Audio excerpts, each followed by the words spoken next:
todos queremos orar de manera que Dios responda nuestras peticiones. Todos deseamos ver a Dios intervenir en aquello que le pedimos, y todos deseamos que nuestras peticiones sean concedidas. Pero sucede que cuando vemos que Dios no responde a nuestro clamor, entramos en una crisis de fe, creyendo que Él ya no nos responderá, y no miramos si es que hay algo que está estorbando e impidiendo que nuestras peticiones sean concedidas. Es por esta razón que en este mensaje conoceremos 7 obstáculos que impiden que Dios responda a nuestras peticiones. Y el primer obstáculo que impide que Dios responda a nuestras peticiones es una fe vacilante o falta de fe al pedir. Leamos Santiago capítulo 1, versículos 5 al 7. Dice: «Y si alguno de vosotros tiene falta de sabiduría, pídala a Dios, el cual da a todos abundantemente y sin reproche, y le será dada. Pero pida con fe, no dudando nada, porque el que duda es semejante a la onda del mar, que es arrastrada por el viento y echada de una parte a otra. No piense, pues, quien tal haga, que recibirá cosa alguna del Señor». Pedir con fe no dudando nada significa no solo creer en la existencia de Dios, sino creer en su eterno cuidado y creer que al orar, Él responderá nuestras peticiones. Orar con fe es poner nuestra confianza y nuestro corazón en el Señor. Orar con fe nos permite tener la certeza de que recibiremos lo que pedimos, aunque en el momento no lo veamos. Orar con fe significa aferrarse a las promesas de Dios en base a su fidelidad. Orar con fe significa entregar nuestros derechos, quejas y deseos al Señor y descansar de todo en su soberana voluntad en cuanto al asunto o petición que le estamos haciendo. Déjame preguntarte, cuando oras, ¿solo te quejas de lo que estás viviendo y de lo que está saliendo mal? Cuando terminas tu oración, te sumerges en un mar de dudas y no sientes suficiente descanso al pensar en el amor, poder y fidelidad de Dios. Cuando pides algo a Dios, debes hacerlo con fe, no dudando nada, porque el que duda no está plenamente convencido de que la voluntad de Dios es lo mejor. La duda en sí es un insulto a Dios, pues la duda equivale a una negación del carácter de Dios. Dudar de Dios es poner en tela de juicio su infinito poder y bondad. Y Santiago capítulo 1 versículo 7 dice claramente: «No piense pues quien tal haga, que recibirá cosa alguna del Señor». El segundo obstáculo que impide que Dios responda a nuestras peticiones es pedir mal. Cuando pedimos mal, pedimos por cosas erróneas y por las razones equivocadas. Te pregunto, ¿cuando oras a Dios, pides solo para que Él satisfaga tus deseos? Cuando oras, ¿solo buscas la aprobación de Dios en lo que ya has planeado hacer? Si oramos pensando solo en nosotros, solo hemos transferido nuestra fe a nuestros propios planes. Cuando parezca que Dios no responde nuestras oraciones, lo primero que debemos hacer es analizar muy bien lo que estamos pidiendo. Pregúntate, ¿por qué quiero esto? ¿Para qué lo quiero? Nuestra oración será efectiva cuando permitamos que Dios cambie nuestros deseos para que correspondan perfectamente con su voluntad. Leamos Santiago capítulo 4, versículo 3. Dice: «Pedís y no recibís, porque pedís mal, para gastar en vuestros deleites». No hay nada malo en querer tener una vida placentera, pero el placer que impide que agrademos a Dios es malo. En cambio, el placer que proviene de las bendiciones de Dios es bueno. El tercer obstáculo que impide que Dios responda a nuestras peticiones es pedir fuera de la voluntad de Dios. Leamos 1 de Juan, capítulo 5, versículos 14 al 15. Dice: y esta es la confianza que tenemos en Él, que si pedimos alguna cosa conforme a su voluntad, Él nos oye. Y si sabemos que Él nos oye en cualquier cosa que pidamos, sabemos que tenemos las peticiones que le hayamos hecho. Para que podamos entender este punto, debemos convencernos de que Dios quiere lo mejor para nosotros, y su voluntad es lo mejor para nosotros. Cuando oramos para que Él haga su voluntad, comenzamos a valorar lo que Él valora. Cuando oremos anhelando su voluntad y propósito, veremos su poder manifestado en nuestras vidas.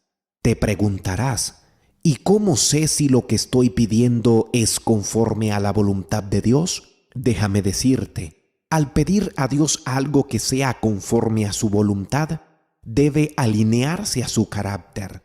En otras palabras, debe concordar con lo que Él es y debe ser aprobado por el contenido de su palabra.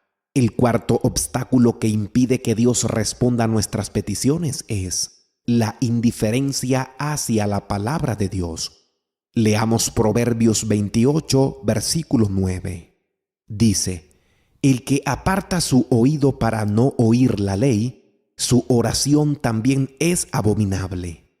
Nuestra indiferencia a la palabra de Dios es evidencia que no deseamos conocer su voluntad y que solo nos queremos acercar a Él por los beneficios que podamos recibir. Y esto también nos impide que Dios responda nuestras oraciones.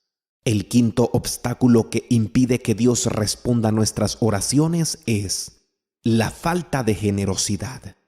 Leamos Proverbios 21, versículo 13. Dice: el que cierra su oído al clamor del pobre, también él clamará y no será oído. A Dios le desagrada que no nos preocupemos y ocupemos de las necesidades de los demás, o que lo que demos lo demos de mala gana. Él nos oye pidiendo, pero no nos ve siendo generosos. Esto también impide que Dios responda nuestras peticiones. El sexto obstáculo que impide que Dios responda nuestras peticiones es la permanencia en pecados de manera consciente. Leamos el Salmo 66, 18. Dice: si en mi corazón hubiese yo mirado la iniquidad, el Señor no me habría escuchado. Debemos confesar a Dios todo pecado del que tengamos conciencia. Debemos arrepentirnos de todo hábito y actitud pecaminosa. Debemos confesarlos y arrepentirnos de ello para poder recibir la respuesta de Dios a nuestra oración. Leamos en el segundo libro de Crónicas, en el capítulo 7, versículo 14.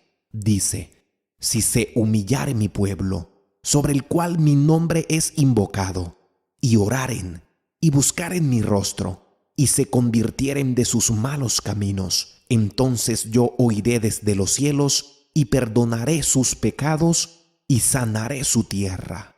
Y el séptimo obstáculo que impide que Dios responda nuestras peticiones son los conflictos en las relaciones conyugales. Lo más probable es que a muchos les parezca extraño, pero leamos en 1 de Pedro, capítulo 3, versículo 7. Dice: vosotros, maridos, igualmente vivid con ellas sabiamente, dando honor a la mujer como a vaso más frágil y como a coherederas de la gracia de la vida, para que vuestras oraciones no tengan estorbo. Si un hombre no trata con respeto y consideración a su esposa, sus oraciones encontrarán estorbo para llegar a Dios, porque una relación viva con Dios dependerá de una buena relación con los demás. Si las mujeres prestan al marido el debido respeto y los maridos a las mujeres el debido amor, sus oraciones llegarán a Dios sin estorbo. Pero si hay disensión, resentimiento y rencillas sin solucionar ni perdonar, sus oraciones hayan estorbo o una barrera para llegar a Dios con toda sinceridad. Por el contrario, se verán permeados por la hipocresía. No hay nada más difícil que orar estando en discordia. Si tus oraciones no han recibido respuesta de parte de Dios, piensa en cuál de estos obstáculos anteriormente mencionados lo pueden estar ocasionando. Si es así, corrijámonos y comencemos a orar de manera correcta. Al momento de orar a Dios, comencemos con palabras de alabanza. Luego demos gracias por su amor y expresemos gratitud al Señor Jesús por morir en nuestro lugar. Digámosle a Dios que entendemos que nuestras oraciones son escuchadas porque tenemos una relación con Él a través de su Hijo Jesucristo y no por nada que nosotros hayamos hecho. Luego confesemos todo pecado del que estemos conscientes y pidamos perdón. Ahora sí, presentemos nuestras peticiones a Dios y esperemos su respuesta. Nunca olvides orar por aquello que el Señor Jesús oraría. Recuerda siempre, lo que Dios no nos concede es porque no nos conviene. La oración no es para imponer nuestra voluntad a Dios, sino para pedir que se haga su voluntad. La no respuesta de Dios a nuestra oración es una gran oportunidad para corregirnos. Y orar de la manera que Dios lo pide se aprende. Y en consecuencia, Dios hará mucho más abundantemente de lo que pedimos o entendemos. Dios te bendiga grandemente. Si este mensaje fue de edificación a tu vida, te invito a que lo compartas. Te invito a que te suscribas al canal y no olvides dejar tu comentario.